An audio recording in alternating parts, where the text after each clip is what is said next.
أعزائي المشاهدين، أحب الأول إنكم تدعمونا وتشتركوا في القناة وتفعلوا الجرس وتدوسوا أحلى لايك وأحلى كومنت منكم كده عشان تدعمونا إن احنا نفضل دايما مستمرين معاكم وقناتنا تكبر بيكم.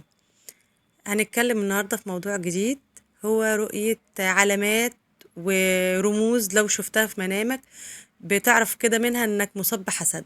زي إيه مثلا؟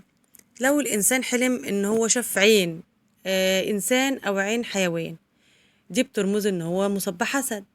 أو مثلا رؤية شاف أشكال هندسية على شكل دوريات، أو شاف خشب، ده بيدل على النفاق والحسد. أو شاف بلاعة أو ثقب أو حفرة أو مثلا خرم إبرة، ده بيدل على إنه مصاب بحسد. أو مثلا شاف لصوص حرامية، ده بتدل على الحسد. أو شاف سورة الفلق بيسمعها بيقراها، حد بيقراها قدامه، ده بتدل بردك على الحسد. وكمان رؤية الأشخاص اللي بيبصولك بغضب وحقد وكره، دول بردك بيدلوا على الحسد. رؤية بقى العدسات، عدسة الكاميرا، عدسة الموبايل، يعني الدورية اللي بتبقى في الموبايل الكاميرا، دي بتدل بردك عن الحسد. رؤية بقى اليهود والنصارى بتدل بردك على الحسد. رؤية الأشخاص المعروفين بالحسد، يعني أنت عارف الشخص ده عينه وحشة، أو الناس بتقول الشخص ده عينه وحشة، أنت شفته في منامك تعرف إن أنت محسود.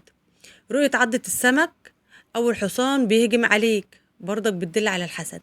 وفي كمان أسماء لو شفتها في المنام بتدل إنك مصاب بحسد، زي اسم سهام، زي اسم حمزة، زي اسم رقية أو راكي، زي اسم متعب، ده بتدل عن الحسد. بس رقية وراكي بيدلوا انك انت هتتبع رقية شرعية وهتتعالج بإذن الله. والله أعلى وأعلم. كانت معكم دعاء عبد الحاكم، مفسرة الأحلام.